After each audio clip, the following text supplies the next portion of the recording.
वक्त था।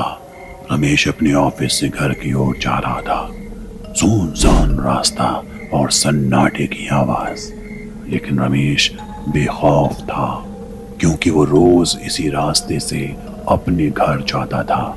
लेकिन वो इस बात से अनजान था कि उसके साथ आज एक ऐसी अनहोनी होने वाली है जो शायद उसकी जिंदगी को मौत के हवाले कर दे। रमेश उस सुनसान रास्ते पर गुनगुनाता अपनी बाइक से चला जा रहा था। तभी उसकी नजर रास्ते किनारे खड़ी एक लड़की पर पड़ती है जिसका रंग सांवला और कद 5 फीट 2 इंच। वो उससे मदद मांग रही है। रमेश का ध्यान अभी उसी पर था कि उसकी बाइक अचानक खुद ब खुद रुक जाती है, जैसे किसी ने ब्रेक्स लगा दिए हों। वो हैरत में अपनी बाइक के रुकने के बारे में सोचने लगता है।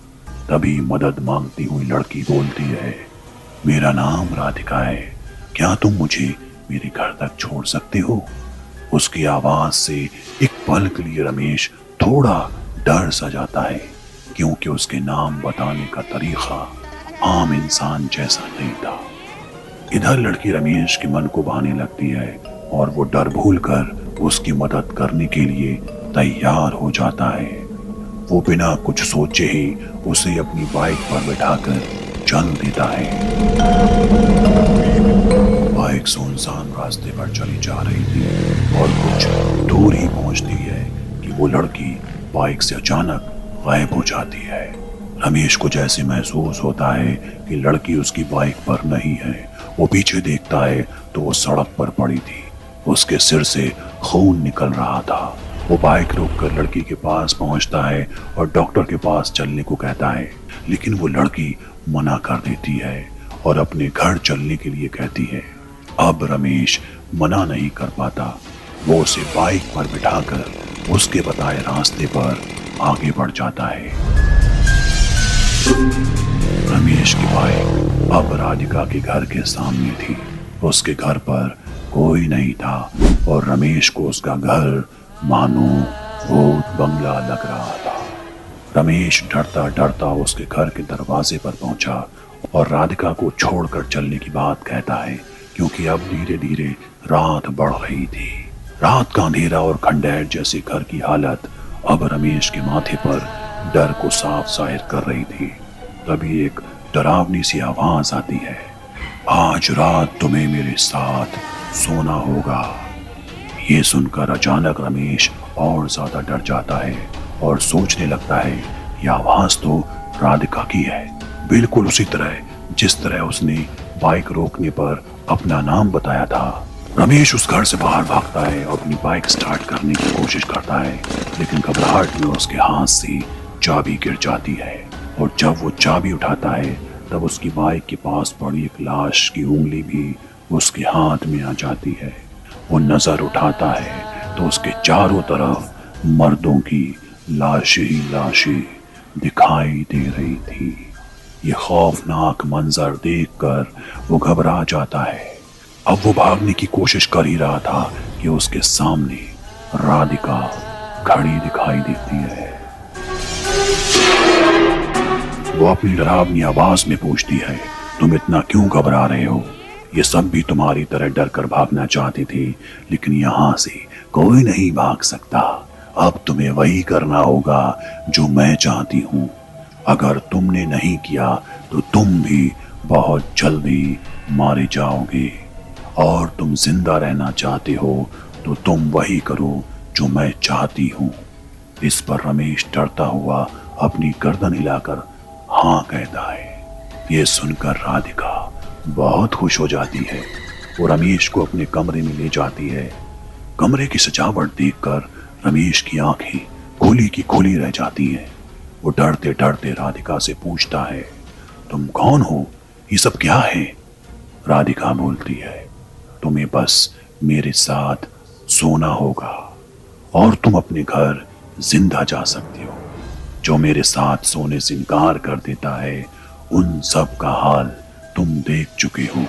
अब रमेश में कुछ हिम्मत आ जाती है और वो बोलता है, मैं आपके साथ सो जाऊंगा, लेकिन पहले ये बताओ आप हो कौन और ये सब क्यों कर रही हो? राधिका बोलती है, ये बस मैं बाद में बताऊंगी, लेकिन पहले जो मैं बोल रही हूँ तुम बस वो करो। अब रमेश डरता हुआ जैसा राधिका बोलती है वैसा करना शुरू कर देता है। रमेश ही उसके साथ पूरी रात अलग ही दुनिया में खोया रहता है, लेकिन फिर भी डरते डरते वो सुबह का इंतजार करता है। जब सुबह होती है तो उसके पास न राधिका थी और न ही वो सुंदर सा घर। अब वहां सिर्फ एक बियाबान जंगल था। रात जो बहुत सजा हुआ घर था अब वो एक खंडहर में तब्दील हो चुका था। अब रमेश वहां से उठकर अपने ऑफिस पहुंच जाता है। डरा सहमा सा वो काम कर रहा होता है कि उसके कानों में एक आवाज आती है, आज रात भी तुम्हें मेरे साथ सोना होगा। वो तुरंत उस आवाज को पहचान जाता है। यह आवाज तो उसी राधिका की थी। वो डर की वजह से पसीना पसीना हो जाता है। वो अपना काम कर ही रहा था कि तभी एक आवाज फिर उसके कानों में सुनाई देती है।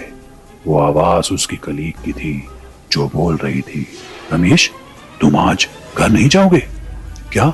7 बज चुके हैं। रमेश घड़ी की ओर देखकर घबरा जाता है, लेकिन वो हिम्मत करके चल देता है क्योंकि उसको एक डर था, लेकिन एक उत्सुकता भी उस लड़की के बारे में जानने की, वो कौन है और ऐसा उसके साथ क्यों कर रही है। रमेश रोज की तरह अब फिर उसी सुनसान रास्ते से जा रहा था, लेकिन आज वो खामोश था। कोई गाना नहीं आ रहा था और उसके दिल में डर था। अभी बाइक उस जगह नहीं पहुंची थी जहां कल वो लड़की मिली थी, लेकिन फिर भी रमेश का ध्यान उसी तरफ था।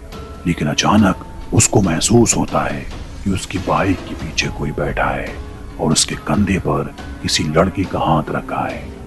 ये कोई और नहीं, राधिका थी। राधिका उससे प्यारी प्यारी बातें करती है और वो सिर्फ डरा सहमा सा उसकी बातों में सिर्फ सिर हिलाकर हाँ में जवाब दे रहा था। अचानक बाइक खुद ब खुद रुक जाती है। वो देखता है कि राधिका का खंडहर जैसा घर आ चुका है। रमेश ही देखकर हैरान था कि घर फिर कल ही की तरह सजा हुआ है। वो कुछ पूछ पाता इतने में राधिका उसको उसी कमरे में लेकर चली जाती है जिस कमरे में वो पूरी रात उसके साथ एक अलग दुनिया में था। अब राधिका का बर्ताव बिल्कुल बदल जाता है। वो रमेश के सामने फूट फूट कर रोने लगती है। रमेश उसके रोने से हैरान था।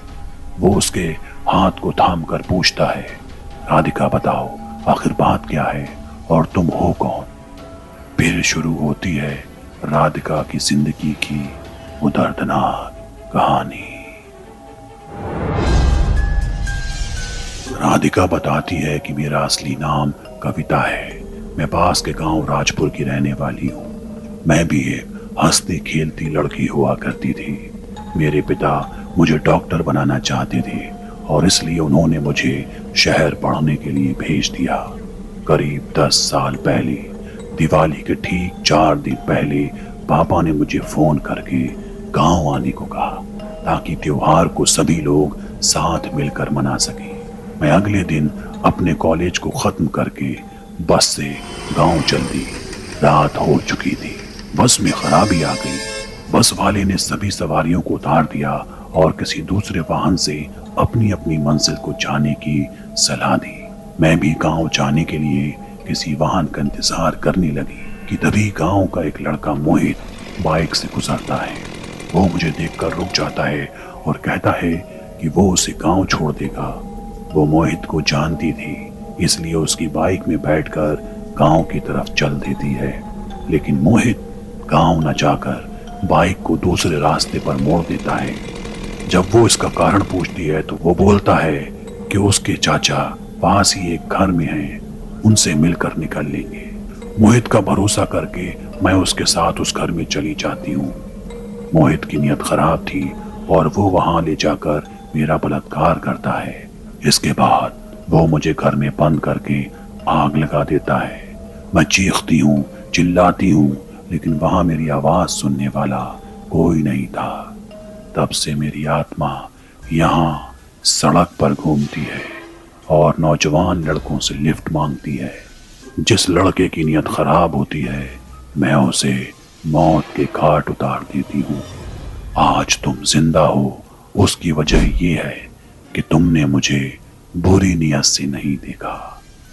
ये कहकर राधिका गायब हो जाती है।